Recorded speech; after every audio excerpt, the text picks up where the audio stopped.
So no, this isn't a clickbait title to just make Todd Howard look bad. I don't think he's a bad dude. But obviously, when a major corporation buys the corporation that you work with for $7.5 billion, and it means that the games that you used to develop will no longer be for all platforms, they will just be Microsoft platform exclusives, of course you're going to damage control, because they write your checks. It's human nature. Anyway, let's get into it. Boing, did it, flip, dip, dip, don't make it drip. Skip it up and that up. So we know late last year we found out that Microsoft acquired Bethesda, the Elder Scrolls Bethesda, Doom Bethesda, for $7.5 billion. And also the Fallout Bethesda, it's a small one. And all the subsidiary companies under them as well. It was a huge acquisition. It's a huge deal. And many people obviously were wondering, well, what about other platforms? Bethesda games were on Sony consoles, on PC, which they're still obviously going to be. Microsoft exclusive, Windows, duh. There are even games that came to Switch. Well, got some bad news for you. If you were hoping to play Starfield on the PlayStation 5, it ain't gonna happen. And Todd Howard discussed this, and like I said, he damaged control. This is what GamesRadar.com had to say about the situation. I'm gonna read it to you, then we will discuss. The Xbox E3 2021 presentation finally let the other shoe drop when it confirmed Starfield is a full-on Xbox exclusive, or Microsoft exclusive, and it won't be coming to PS5 or Switch. Is anyone really shocked it's not coming to Switch? The news we've been waiting to hear ever since Microsoft announced it was buying Bethesda last year. It seems like a shrewd business move on Microsoft's part, of course, since it means everyone who wants to play the next game from one of the most popular studios in the business will need to play on a Microsoft platform. But Howard told The Telegraph that it will also mean good things for players, even as it means part of its audience may be regretfully left out for the time being. You don't ever want to leave people out, right? But at the end of the day, your ability to focus and say, this is the game I want to make. These are the platforms I want to make it on. And being able to really lean in on those is going to make for a better product, Howard says. And he was asked if he regrets that people won't be able to play Starfield on the PlayStation 5.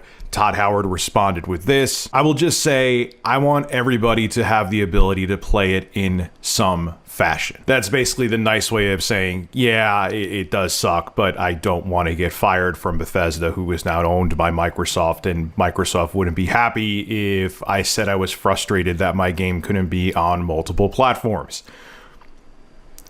I would do the same thing. I don't blame him. Now, look, his whole spiel about now he could just focus on a singular platform. First off, you're also making it for PC. And secondly, the consoles from both Sony and Microsoft are very similar in architecture to gaming PCs.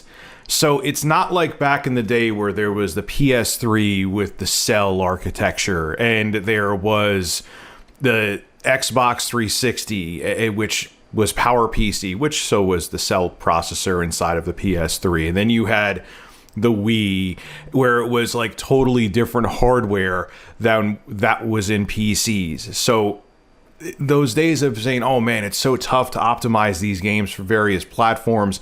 Not saying that there isn't some challenge there, but the challenge has been significantly mitigated ever since Sony and Microsoft went over to x86 64-bit AMD architectures, which started with the 8th generation of consoles.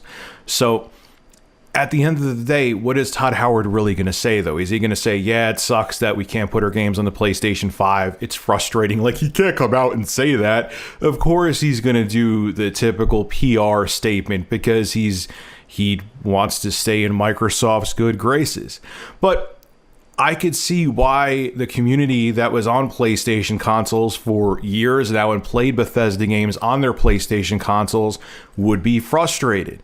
You know, I think exclusives to every platform are important, but it still is strange when a third-party developer who you've been buying games for on your platform of choice, which may be a PlayStation console, just magically no longer makes games for your platform of choice.